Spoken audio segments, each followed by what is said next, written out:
এক সকালে ঘুম ভাঙতেই যদি জানা যায় একটি সার্বভৌম রাষ্ট্রের প্রেসিডেন্টকে সরিয়ে দিয়েছে বিদেশি সেনা, তাও আবার কোনো যুদ্ধ ঘোষণা ছাড়াই, তাহলে সেটা শুধু একটি দেশের রাজনৈতিক সংকট থাকে না, তা হয়ে ওঠে বৈশ্বিক শক্তির ভারসাম্য বদলে দেওয়ার ঘোষণা।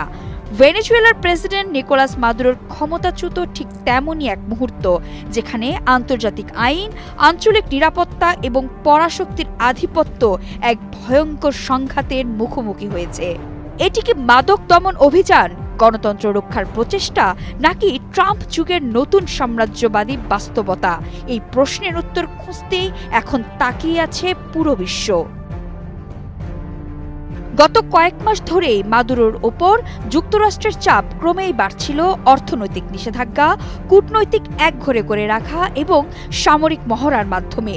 এর মধ্যেই আসে কথিত মাদক পাচারকারীদের লক্ষ্য করে মার্কিন নৌবাহিনীর প্রাণঘাতী সামুদ্রিক হামলা।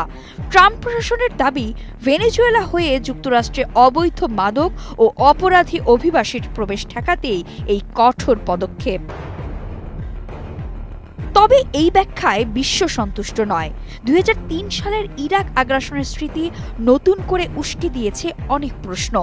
ভেনেজুয়েলার বিশাল তেল ও গ্যাস সম্পদের প্রতি যুক্তরাষ্ট্রের দীর্ঘদিনের আগ্রহ, বারবার তেলবাহী ট্যাঙ্কার জব্দ, সব মিলিয়ে সন্দেহ আরও গভীর হয়েছে। অনেকের চোখে এটি নিরাপত্তা নয়, বরং এটা ট্রাম্পের সম্পদ দখলের রাজনীতি। বিশ্লেষকদের মতে ট্রাম্পের উদ্দেশ্য কেবল কৌশলগত নয়, ব্যক্তিগত।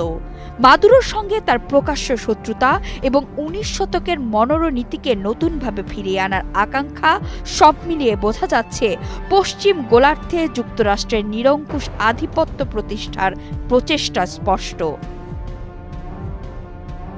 এই পরিস্থিতিতে আঞ্চলিক নেতাদের উদ্বেগ স্বাভাবিক। কলম্বিয়ার প্রেসিডেন্ট গুস্তাভো পেত্রো সহ একাধিক নেতা প্রকাশ্যে ক্ষোভ জানিয়েছেন। তাদের আশঙ্কা, আজ ভেনেজুয়েলা, আগামীকাল হয়তো অন্য কেউ। ওয়াশিংটনের এই নতুন আগ্রাসী নীতির ছায়া পুরো লাতিন আমেরিকায় পড়েছে। ভেনেজুয়েলার হাত ধরে ভবিষ্যতে এই অঞ্চলে আরও মার্কিন অভিযান সম্ভব, যা এরই মধ্যে স্পষ্ট করেছেন ট্রাম্প। ইতোমধ্যে ট্রাম্পের চোখ পড়ে গেছে কলম্বিয়া, কিউবায়। কলম্বিয়ার প্রেসিডেন্ট গুস্তাভো পেত্রোকে হুমকি দিলেন যুক্তরাষ্ট্রের প্রেসিডেন্ট ডোনাল্ড ট্রাম্প। এর সঙ্গে তিনি বলেছেন, কিউবার সরকারও শিগগিরই পতনের মুখে পড়তে পারে। এছাড়া মেক্সিকোকেও দিয়েছেন সতর্কবার্তা। ট্রাম্পের এমন কাণ্ড ভেনেজুয়েলা ও লাতিন আমেরিকার ইতিহাসে সবচেয়ে গুরুত্বপূর্ণ এক মুহূর্ত। এটি মূলত ভেনেজুয়েলার শাসক পরিবর্তনের প্রচেষ্টা। যুক্তরাষ্ট্র ভেনেজুয়েলাকে পরিচালনা করবেই যতক্ষণ না সেখানে তার মন মতো নিরাপদ শাসন ব্যবস্থা নিশ্চিত হয়। এর অর্থ হল ভেনেজুয়েলার বর্তমান ভাইস প্রেসিডেন্ট ডেলসি রদ্রিগেজ সহজেই ক্ষমতা নিতে পারছেন না এবং তার নীতিও কার্যকর থাকছে না। সাংবিধানিকভাবেই আগামী 30 দিনের মধ্যে তাকে নির্বাচন আয়োজন করতে হবে। এদিকে সামাজিক যোগাযোগ মাধ্যমে দেয়া এক বিবৃতিতে ডেলসি জানান, সহযোগিতার ভিত্তিতে কাজ করতে তিনি মার্কিন সরকারকে আহ্বান জানিয়েছেন। বিশ্লেষকরা ডেলসির এই বিবৃতিকে ট্রাম্পের বিরুদ্ধে সুর নরম হিসেবেই দেখছেন। ভেনেজুয়েলার ভবিষ্যৎ এখন অনিশ্চিত। অন্তর্বর্তী শাসন, সম্ভাব্য নির্বাচন, রাজনৈতিক বন্দীদের ভাগ্য সবই এখন প্রশ্নের মুখে।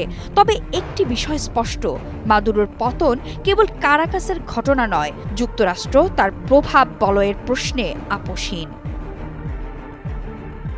মাদুরোকে ক্ষমতাচ্যুত করা শুধু কিউবা ও নিকারাগুয়ার মতো সাম্রাজ্যবাদ বিরোধী সরকারকে সতর্ক করার জন্য নয়, এটি যুক্তরাষ্ট্রের জন্য একটি বৈশ্বিক স্তরের প্রতিরোধ বার্তা। এই বার্তা আসলে বেইজিং এবং মস্কোর জন্য, যার অর্থ হল ট্রাম্প প্রশাসন মার্কিন স্বার্থের সঙ্গে সামঞ্জস্যপূর্ণ নিরাপত্তা ব্যবস্থা বজায় রাখতে দৃঢ় প্রতিজ্ঞ। বড় যুদ্ধ ছাড়াই যদি একটি সরকার বদলে দেয়া যায়, তবে সেটি শুধু ভেনেজুয়েলার জন্য নয়, ইরান সহ বিশ্বের বহু দেশের জন্যই একটি সতর্ক সংকেত। তবে এখানে বলে রাখা ভালো, ভেনেজুয়েলার প্রতিরক্ষা ব্যবস্থা ইরানের মতোই, তবে ইরানের বেলায় যুক্তরাষ্ট্রের আচরণ এখনও ভেনেজুয়েলার মতো নয়।